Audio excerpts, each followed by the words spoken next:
has performed more than 1,500 health trainings and lectures for a leading direct selling company. A graduate of pharmacy from Central Scholar University for her bachelor's degree and a candidate for her master's degree in the same university. She is currently completing her master's degree in business administration at the Ateneo Graduate School of Business. Ladies and gentlemen, please help me welcome Ms. Jen Mazurka Duran.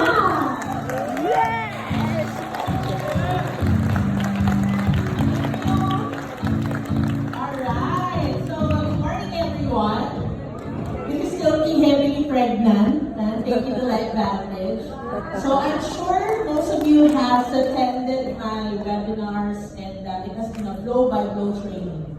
So for today, since we are in the New World Hotel and we want to be as relaxed as possible because bigger learnings will happen this afternoon, I just want you to chill down, look at the slides, and listen to a lot of stories I'll be sharing on health. By the way, for our guest, my name is Jen. You may call me Jen. I am a pharmacist by profession, and thank God I was able to see a lot of facets of healthcare here in the Philippines, mostly for pharmaceuticals, nutritionals, herbals, and for people who's really looking for good health. And when I found Life Advantage in 2013, back then when I was training on another company in Salt Lake, there were a lot of questions in my mind. Why are we taking so much vitamins yet we still get sick? Why are we taking so much of everything yet there's still a problem in terms of different functions in our health? And when I asked them those sets of questions, they shifted me from research to business development, meaning they're able to answer. But now, of course, I finished my master's and now entering into new studies. I realized that it's really that time that we go back to basic. We go back reading books. We go back reading meta-analysis, researches. And I'm sure most of you could be busy now. That's why my role here is I want you to understand it better through a deeper and simpler language as much as I can educate everyone. So now I want you to sit back, relax. No need to write notes like what I usually tell during webinars. What I just want you to focus is our lecture for today. Slide please. The title of our training or our lecture for today is The Choice. So can you repeat after me and say to the person beside you, the choice? The choice. Alright. So based on the picture, you will see here that people like us, we have a choice, right? Sometimes we are so focused on getting rich that we forget health. Later on, a lot of speakers will be sharing what have changed in their lives, financially, personally, relationship-wise. But maybe if you would see the pyramid, okay, the number one part that we should really be working on, despite of our respective age, is our health. So can you repeat after me? Health. Health. Some of us has created a lot of fortune. But when we get old, we cannot even ride our own car because we have arthritis and we cannot push the brake. It's so hard that you build a big mansion, but because you have certain diseases, you cannot even reach the second floor.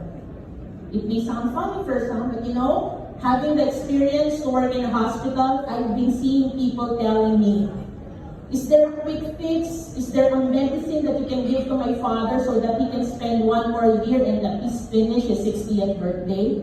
But of course, on my limit as a pharmacist, what I can only say, just like many Filipinos would say, ipagdasal na lang po natin. In English, let's just pray about it. But you know, what I realized over the years is that there's really a call of us becoming healthy and regaining our health. If you will see IMS, this is one of the bases in terms of pharmaceutical sales in the Philippines. The leading products that usually is consumed by Filipinos fall on the VMS. VMS stands for vitamins, minerals, and supplements. A lot of people now are more health conscious. Unlike what others says that gyms, spa, and others, they will not be selling good thing here in the Philippines. But actually the truth is, people want rejuvenation. If you would say that this will make their lives longer, they will buy it, they will take it, they will do an opportunity to have it. I don't know if you've heard the latest news about Kim Kardashian. She said that if poops will make her age will make the age, kumbaga parang lower or lesser, she would eat it. Diba? So the meaning here, or what we would like to see, especially wearing a pharmacist hat, is that people want to regain their health. It's just that they don't know how. And you know what's the good thing?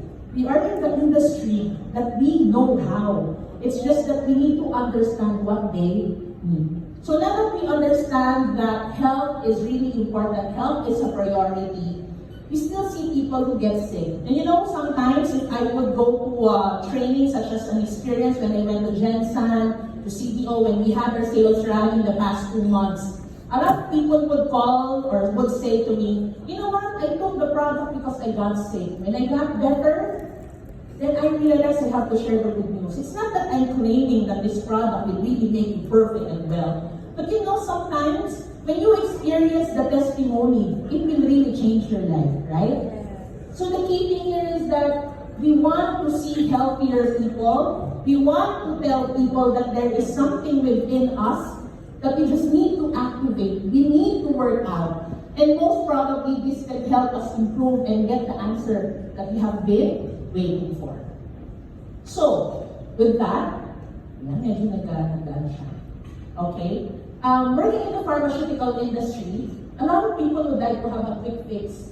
Can I just take one pill and everything will be fine? Okay, here in the Philippines, just to give you an idea, when you have colds and flu, most people would like to take a medicine that has 5 generic contents. Something for the cold, flu, fever, because they want that all in. That's why also our favorite delicacy is halo-halo, which I hope you can try soon, because that's like a dessert that has everything. Okay? So a lot of people want a quick fix, but the problem is that magic pill available? Is that magic pill really able to help us sustain and bring back our health? Unfortunately, there's none. But you know what? Why would we depend on a magic pill when we understand that deep within us, okay, the healer is inside, okay? I would always tell this to people. Remember when we were younger, when we get wounded, without any intervention, we get better. Without doing anything, you would wake up after a week, your wound is okay. And the main answer, if we go back to the books, if we go back to the basic, there is something inside you that has been created to help rejuvenate you. When you were younger, recovery was faster. When you were younger, wound healing was better. When you get sick in the evening, tomorrow morning, energy is already there, right? It is because there is something created in you. There's a network inside you, okay, that is activated when you were younger, that now when you're older, was already deactivated. And if people only understood this clear science, it will give them an idea that external medicine, supplements, anything you have been taking trash outside, they may not be the quick fix. Probably the fix that you need is the fix inside yourself if you understood that the cell needed that. Did you know that even before you were born, right, your cells were already at work? You were the strongest sperm cell of your life. You were the strongest cell of your parents. And this cell, they needed the energy, they needed the sustenance, the restoration in order for them to function. But why is it that when we get sick, we only see the tip of the iceberg? We only see the diabetes, hypertension, and the like. Why don't we just act like engineers that we check first the root cause of the problem? You know, an exciting thing that I learned when I entered or joined my master's in business administration is that most business people, when they see a problem, they don't panic right away. They check the root cause. And you know, if I will reiterate that into a health industry or a health aspect, we should be thinking like that. You know, when you're sick, you go to the root cause. What is the root cause? Sometimes you will say, maybe it's my liver, maybe it's my kidney, maybe it's my heart. But before it becomes a heart, let's go back to basic biology. An organ was first a tissue. A tissue was first a cell. A cell was first something that has organelles, your DNA, your nucleus, so forth and so on. So why are we fixing the surface? Why don't we go back to the basic unit of life? And that's what you call the cell. We are so fascinated of newborns. We are so fascinated of life. But little did we know that the secret so that we can enjoy our present age now is to understand What is in the cell of this child that makes rejuvenation faster? What is in the cell of this child that makes restoration faster? What are the networks that are activated? That's why they grow better, they enjoy their health. There was no disease. And maybe, okay, it's about time that we educate people that quick fix is not your supplement. Quick fix is not just your medicine. If you want to restore your health, let's go back to your basic nature, and that is your cell. Your cell is so powerful, your cell has networks, but you have to understand also that there are factors that can make this cellular network malfunction.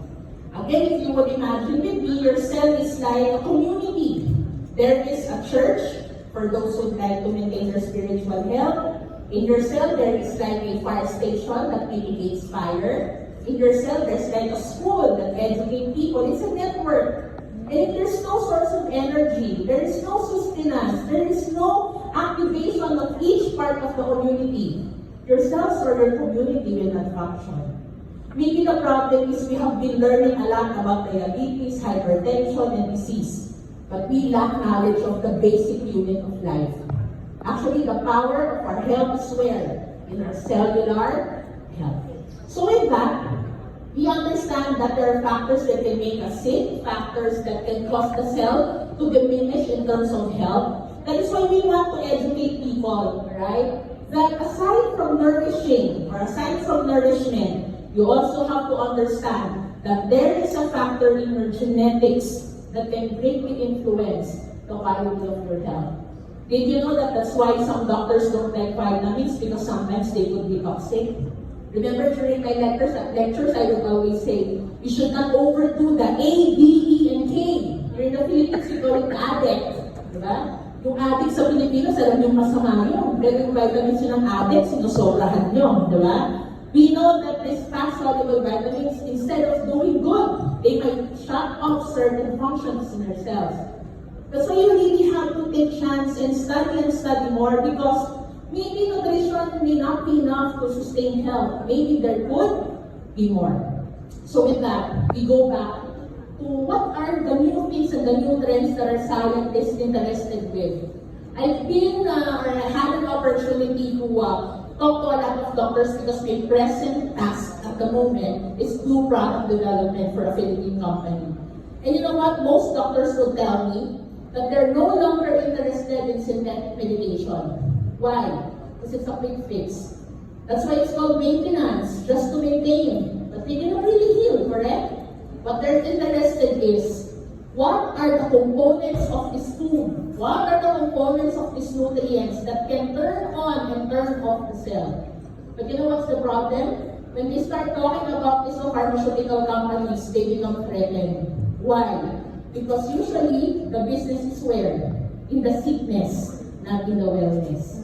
If people will be well, who will buy the antibiotics? If people will be well, who will buy the maintenance meds? But you know why I love the advantage? Because we are in the business of helping people regain their health. One yellow pill.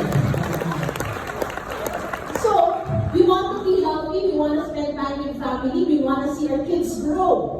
You know, I'm married late, so I'll be starting family at around 35 years old. My goal is to make sure I see my daughter graduate her master's degree. So what should I do? I should combat something, and that is aging. And since aging is inevitable, you cannot control it.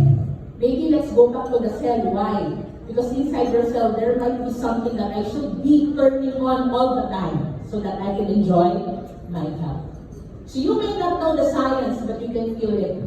A lot of people don't have time to listen to science lectures, to product lectures. I'm so busy, I have 3 kids, I'm busy with business. Just let me take that, right? Or just let me just try the product, and if I feel good, I'll take it forever. But you know what, ladies and gentlemen? I thank everyone for taking time to know more about this science, this technology. It's because you will change, not just your own health, but even the health of your family. For those who are not interested in knowing what NRF1, knowing NRF2, when you get sick, you can feel it. But if you know the science well, if you understand the mechanism of action, I know that you will appreciate it more and share it with people around you. So a lot of people would complain that they are sick, but little did you know, it's not just being sick. It's actually experiencing fatigue, mental stress, immune system decline, even mitochondrial damage for those who know a bit of science, and sometimes poor circuit activity. Some people only hear this when they're already diagnosed with a certain disease. But ladies and gentlemen, I would like to reiterate that we are like a flickering bulb if we don't take charge of our health. Why? Because more than the diabetes, the hypertension, and the degenerative disease that you have, the biggest problem is not the biggest thing that your doctors will tell you. Yeah, you have cancer. Oh, you're sick. Oh, that's life-threatening condition. The truth is, the biggest problem is oxidative stress. I'm so happy that we are in the culture that we love our teachers. I'm sure it's hard to digest something, especially for some women. I would hear them say, na-anesthesiahan na ako, mahina na memorya ko eh. But you know, with your effort of learning, you will understand this is the root cause of the problem. Your mental issues, your health issues, your other health concerns, before it became an organ problem, it was first a tissue and a cellular issue. And this is what happens. And this oxidative stress, very few people talk about this. Why? Because if you will work on this, it will take a lot of research, a lot of investment. But because we are in Life Vantage, they understood the importance of research. They understood the importance of real clinical study. And with that, they're able to find and understand what it is that prevents us to have this in order for ourselves to remain healthy and healthy. So now we understand the concept that this is always happening in our body, this is always infiltrating in us. That's why when we depend antioxidants from external force, maybe it's not as sustainable as expected. So when they study it further, they realize maybe we can reverse health. How? By understanding a very important thing. Your cells has the ability to create its own antioxidants. You just have to what? You just have to understand the science behind it. A lot of years, I have been connected with a lot of companies who would say, take all the supplements, 10 capsules of this, 5 capsules of that, and you'll be well. But when I asked my teacher, he would always tell me, did you know that supplements, those vitamins and others, they are like fire extinguishers. They will just wait for the fire to happen, let it stop, and the fire will always be there. You know what's sustainable, they say? Sustainable thing is to look at yourself. Check the networks. There are gates here. There are openings here. That when you were younger, they were open. When you were younger, they used to be closed. But when you got older, you abused your health. There was a wiring issue, a rewiring that has to be done. And you know what's that term? That term, they say, is that you have to open certain gates because there is a real science we call cellular activation.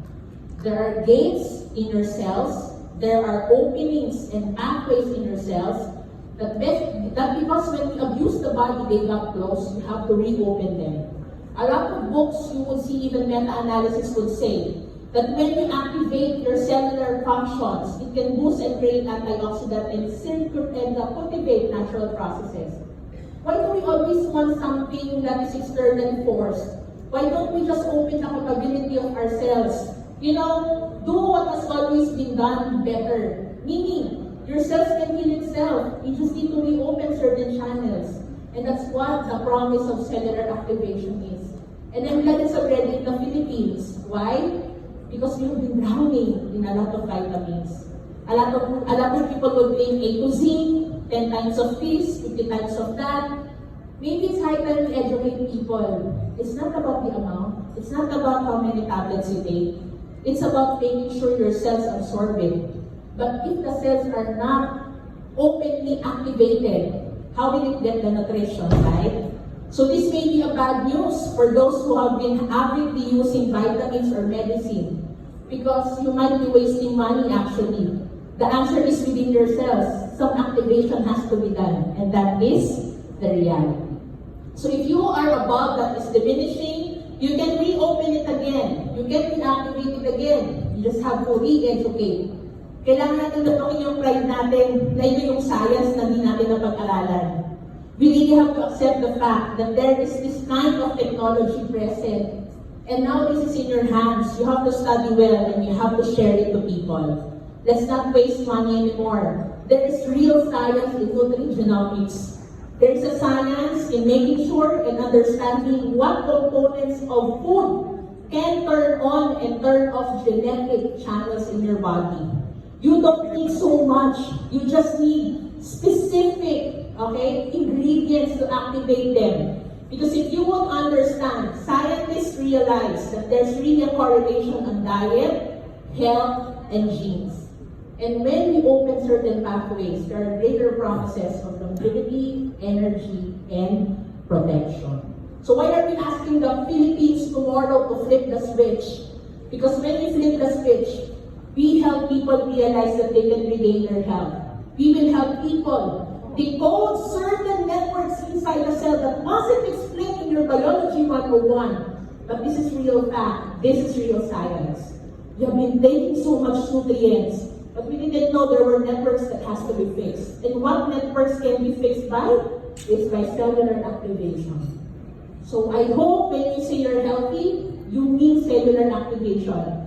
Because when gates are open, when the switch turns on, that's where your own production of antioxidant, detoxification, and others happen. I do not expect everyone to understand this picture, but what I just want you to understand or to realize that this is real.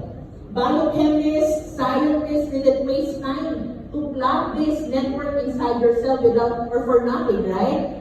So it's up for you to learn more and understand that there are pathways in your body, networks in your body, you just need to activate them. Because when you do, that's where healing really starts or really happens. When you were a baby, the pathway was perfect. When you were a child, remember when you got a wound, then you got better, the pathway was perfect. But when you start introducing yourself to alcohol, working overtime, you have an 8 to 5, and then you have a 7 to 12, and then you also work 4 to 5 a.m., that's where the network problem happened. So can we restore it? Science tells us yes. And how's that possible? Cellular activation. When there is cellular activation, you feel better. When you feel better, you can do more. I know most of you are mothers, most of you have your internal businesses and other related activities, but why are we able to do more? Because our body is ready and our body is activated. So with that, we want you to unleash your natural powers of health. I know it's an exciting opportunity in Life Vantage to change your family's financial status and others. But you know what? It's really exciting to see the 60th birthday of each and every one. It's more exciting to attend in a senior birthday rather than an 80th anniversary or 80th birthday, right? So can I get a commitment that for those who haven't reached 60, you'll invite us in your senior birthday? Yeah. Why? Because we really have to enjoy the fruit of our labor. For those of you working in the government, you are working until 65 years old, and then you get cancer 66. Where's the justice there, right? So let's bring back the power in you. Why? Because in cellular health, the power lies within you. So again, you may not know the science, but you can feel it. Rather than just feeling it, study it. Because again, I will leave you a decision. What will you choose? The left or the right? I will choose to be better. I will choose cellular activation. So with that, again, clear picture. Will you just extinguish or will you just activate the natural activity of your cell? Activate. So when you say Life Vantage, you say activation. Life Vantage. Activation. We want the Philippines to be activated. Speaking for myself as a pharmacist, I won't settle for second best. I will choose cellular activation today and forever. So again, be and have the right choice. Share this with your family. Learn a lot today. See you on our webinars next week. But just enjoy the event tomorrow. And let's get activated.